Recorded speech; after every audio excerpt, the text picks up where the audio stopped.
It's Friday, Feedback Friday on Wednesday. Jazz hands. Yes, I haven't forgotten what day it is. There were so many comments on these videos. I decided to do um, different videos for each one. Monday's video had 500 comments alone, and they were like, I read through like 30 of them and they were all really good. Like, I've been following, and I don't know how many I reread. It's all kind of a blur right now. It's a lot of comments.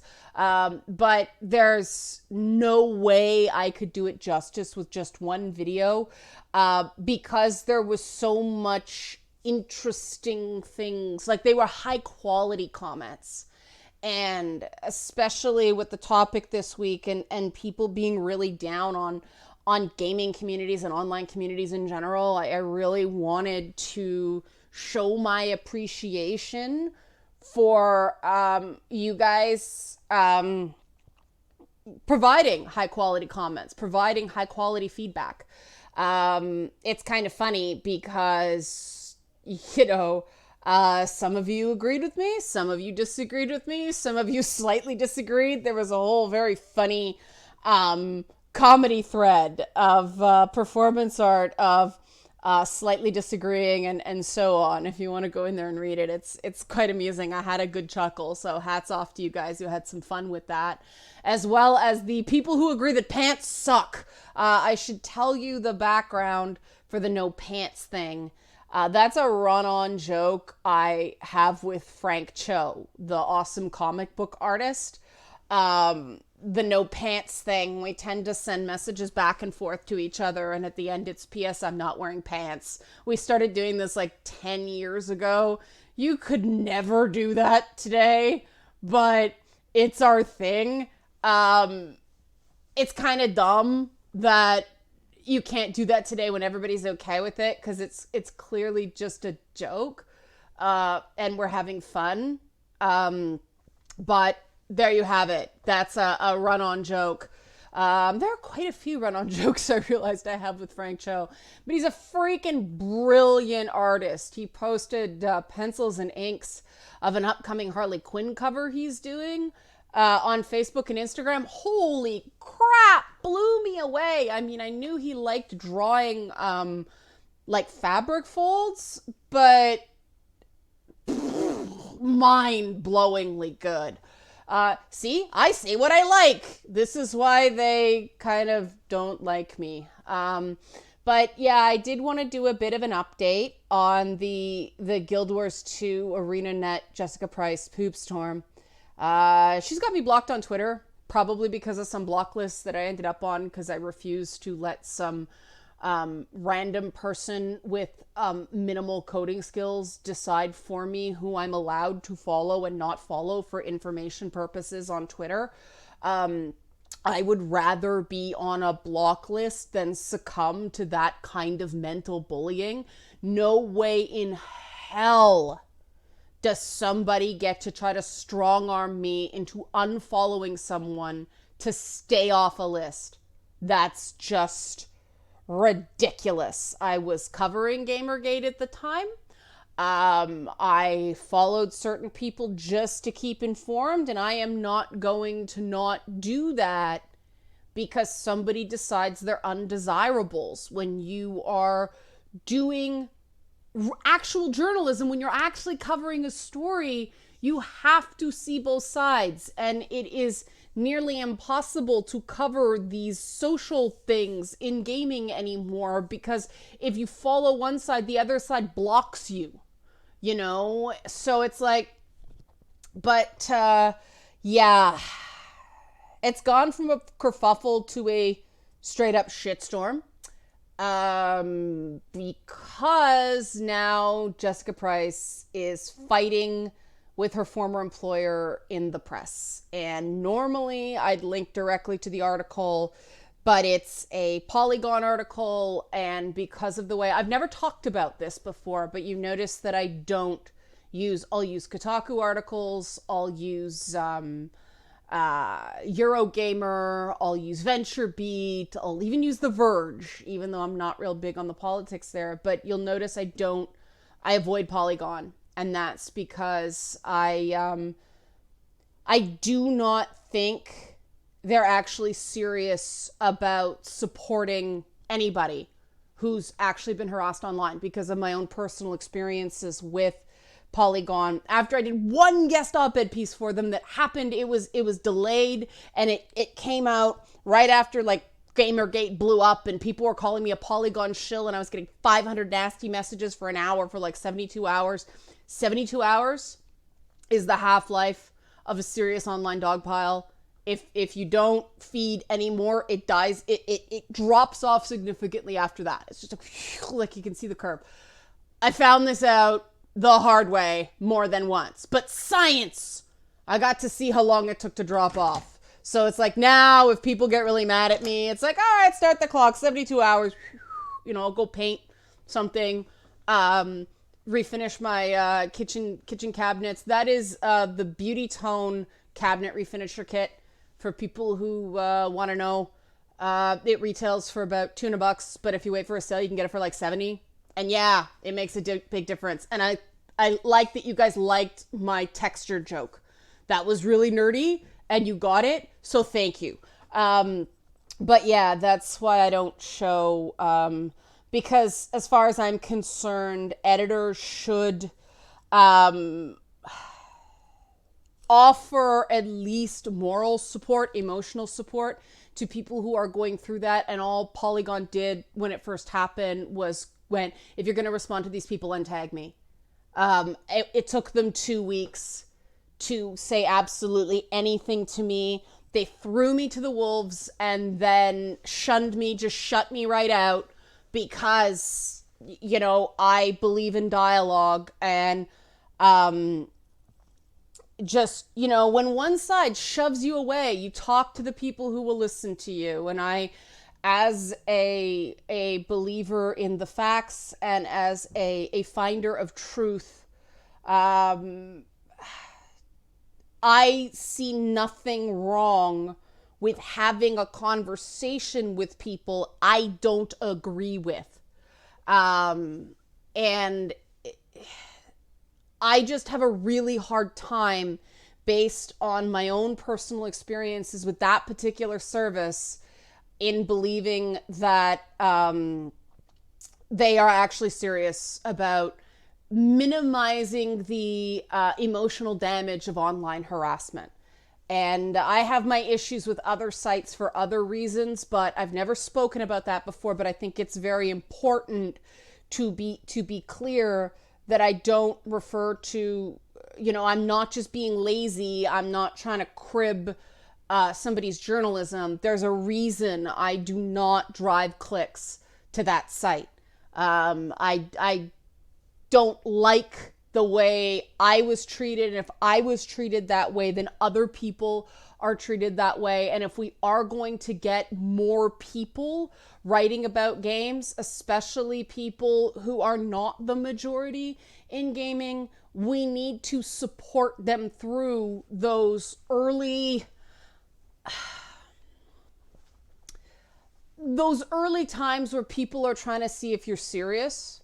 And I see nothing wrong with a community that has an understandable distrust of media and a distrust of outsiders in general. I see nothing wrong with people being standoffish and having to earn it. But we do, as, you know, people who have been around for a while, have to support people through that process.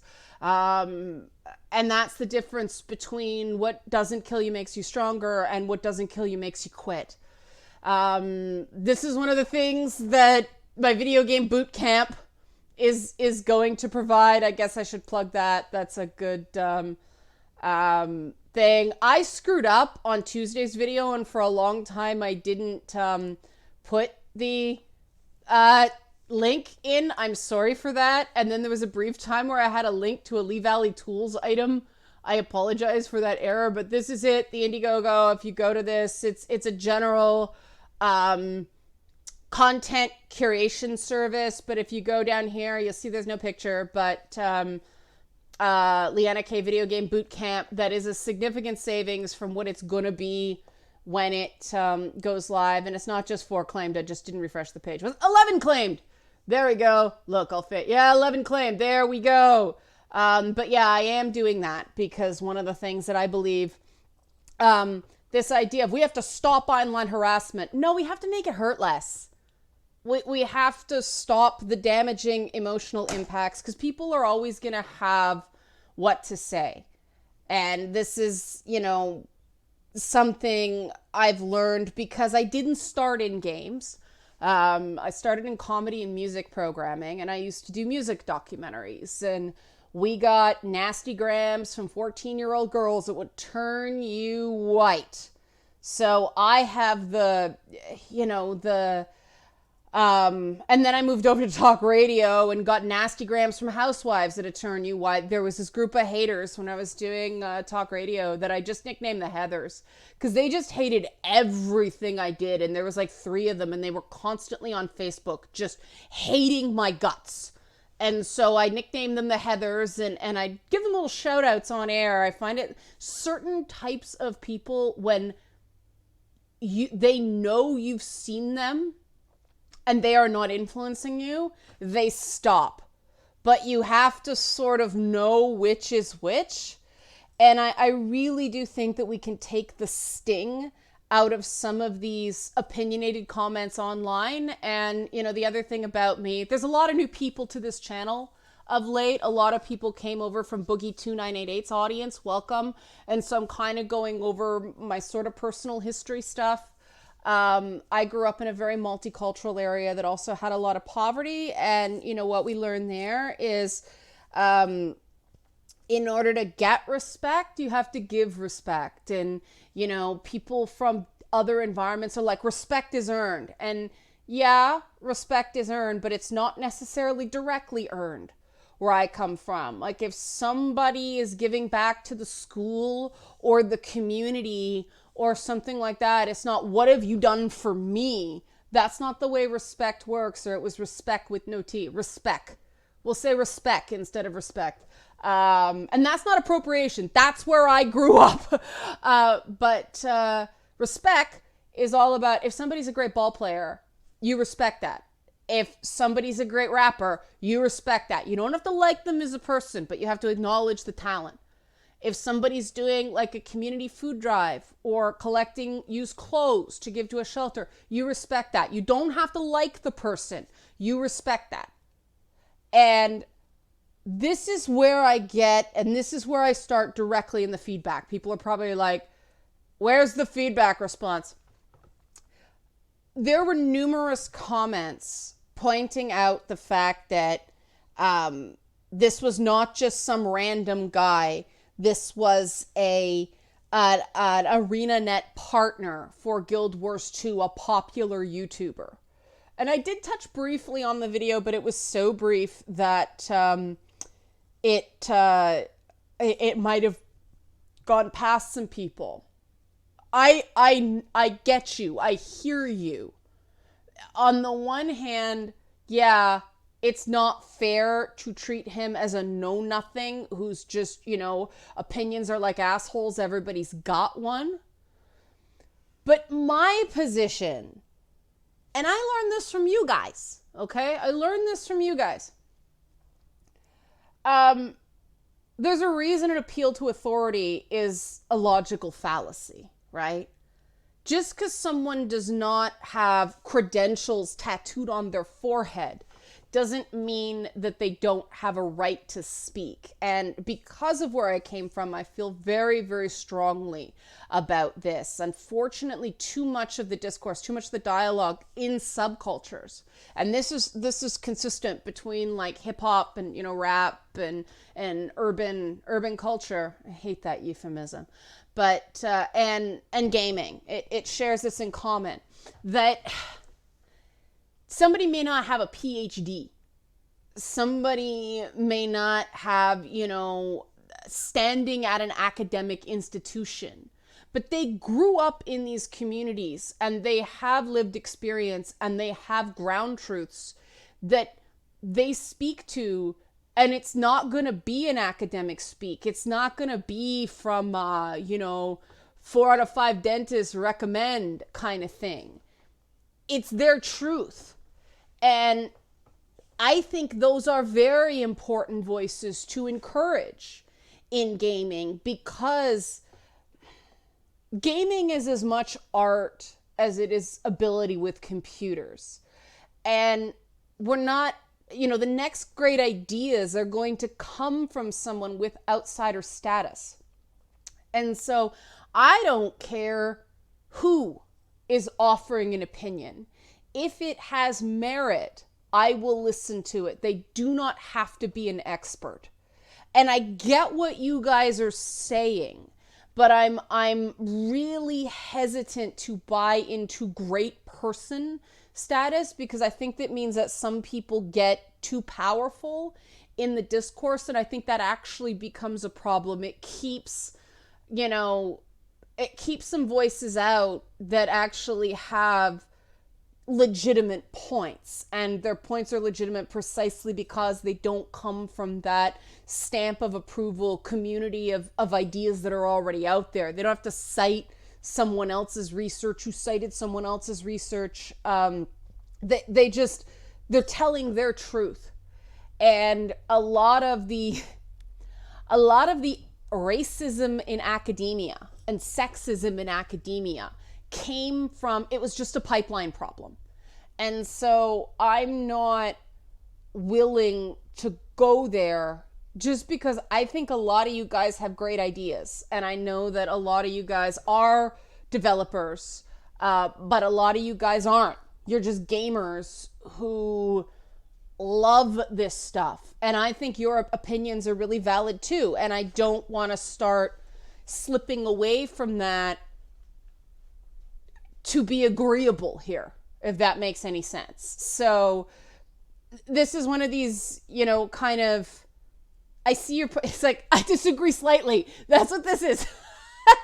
Yes, I get that. This is not some rando off the street. This is somebody with some standing in community. I don't think it should matter in the context of what happened. He wasn't rude. I didn't see him as telling her how to do her job. I was seeing it as somebody respecting someone enough to have a philosophical discussion with someone. And I think there's probably a bit of imposter syndrome going on. There's a lot of devs. Somebody who moved from gaming, video games to board games, messaged me saying that there's this phenomenon that they discovered, that once somebody gets their first game out, like wham, all of a sudden they're above it all. And all of a sudden, like, who are you to tell me? And I don't want to do that. It's one thing if my decade in this industry makes me believe you're wrong. That's one thing. It's something completely different if I start acting like having more experience means that you don't have the right to have an opinion. And if I ever go there, I am giving you guys absolute permission now to check me hard on that, because that's not right. Because I remember when I came into gaming, and I knew a lot more than people gave me credit for, but because they didn't recognize my face and I came from TV, and it's like, oh, there's just that slut from Ed and Red's Night Party. They treated me like, what do you know? What do you know? You don't know anything about games. Like, they just assumed. And I don't want to do that to anybody else. That was shitty. And a lot of people, they would have been, screw you. You guys are a bunch of assholes. I don't want to be here. And they leave. And some would claim that's harassing someone out of gaming. No, that's just somebody going, I don't want to go to parties where someone's always shitting in the punch bowl. And that is something we do sort of have to watch. Now, there were a lot of other really interesting perspectives. Some people believe that the two ArenaNet employees, almost said ARPANET again, oh my God, employees should have been fired. And some of them said they shouldn't have. And what I found so interesting is that both camps had incredibly valid points. And like, on the one hand, they were saying this wasn't the first time that The comments she made about Total Biscuit were completely out of bounds. The comments and solid point for the should have been fired people here. Because you can't go back to the Total Biscuit thing if you didn't fire her there, if you didn't give her an official warning there. Official warnings are very, very important as a supervisor, as part of the feedback process in terms of wrongful dismissal suits. And as a former manager, I sort of a manager of volunteers now still, I am rigid about this stuff. Totally lawful good when it comes to strike systems in terms of employee feedback. You don't fire on the first warning. But the point was made, and I did hear you on this, even though I originally said that she shouldn't be fired, they shouldn't be fired. But the comment where they said they don't have to pretend not to hate the fan base on their personal Twitter account, that I think I did probably not think about that, because I found the whole thing so unpleasant that I think I skimmed the exact wording. You're right. That's something that it would take a lot of work to come back from. I still think it would have been more constructive to actually make them apologize. But maybe they weren't willing to do that. Like I said, I'm not behind closed doors. And even though they've been fighting it in the press, I do believe the people at ArenaNet that say that they didn't take action because of fan outcry. They were going to do it the minute it happened. I do believe that, first of all, based on what I know of video game developers in general, they don't like people attacking the fan base as a mass. But also, yeah, it's a branding thing. So, well argued. That's a very good point. But then on the other side where, it's HR and all this wonky stuff that if you're not a manager, don't worry about it. There's just, but this is a sort of thing, right? This is all about, there's a lot of opinions and there's validity to opinions. And I don't have to, and I hate this, I don't have to 100% agree. No two people are going to 100% agree. We're all coming at it from different points of view. But I think that, this is an example of me going, okay, group that holds a different view than I do. Very good point. Very, very good point. And this does not mean I go, I don't know anything. I clearly don't know what I'm talking about anymore. These are difficult things. And it's hard for managers to be making decisions like this in a crisis. Experience really does matter here, and having a level head and having confidence in yourself matters a lot. Fortunately, none of us have to make that decision. And I think that in this case, the exchange of ideas is much more important than whatever outcomes we come to. Like, we can have the same set of facts and come to completely different, opinions on what should be done. But you guys who've watched my content for a while, you guys know I'm much more interested in how you got there and how a lot of comments got to whatever position they eventually came down on. It was well thought out and it was reasoned, and it was not just knee-jerk in the majority. And this is the thing that people says isn't happening in gaming communities. And I mean, we know that's just crap based on what goes on this channel. And so I think that that's the most important takeaway. Whether it's straws that broke the camel's back, whether it's overreactions, whatever, it's okay to talk about this amongst ourselves. The one last thing I want to close on is a comment that someone made about, well, there was a whole entitled fans thing that I don't have time to get into, but someone talked about outrage fatigue and bigotry fatigue. I think it was actually bigotry fatigue they had. Here it is. Bigotry fatigue. Yeah. I'll read the comment. I normally wouldn't think this sort of thing is a bannable offense, but I myself am noticing bigotry fatigue in the choices I make as a consumer. When I see a creator attacking someone on the basis of their sex, gender, race, I just roll my eyes and walk away. I'll look for online civilian media to have a laugh or share in the outrage, but I'm not going to buy from them again. And I have to admit that currently the bigotry I'm encountering most in everyday life is against the white cis male demographic. Granted, I live an inner lifestyle, but that's my environment and it's full of it. I have no interest in buying a product that I know is made by a bigot through a lens of bigotry. My patience has simply run out. I'm out of stamina. I just cannot even any longer. I don't want to be the bad guy, and I certainly don't want to calm my nerves and just bear the brunt of being called the bad guy by someone who doesn't know me, which is exactly what bigots do. When they claim someone's sex, gender, or race for something they feel in their head, then they blame all people with those characteristics because it's the characteristics they blame. And that, again, is a very valid viewpoint. See, I've had a different experience. I get the, it's interesting because the social justice camps believe things like the male tears things and the, kill all men and the cis scum and all that stuff. They believe these are harmless activities because they're attacking an oppressor. And then I come and talk to, you guys, and it's not harmless. It hurts your feelings. And they're like, too bad, oppressor. And they're like, who am I oppressing? You're an oppressor. But who? I'm doing a versus mode from Lady Bits right now. But I may steal that. But it's not harmless, I don't believe, because it does set acceptance of vulnerable people back.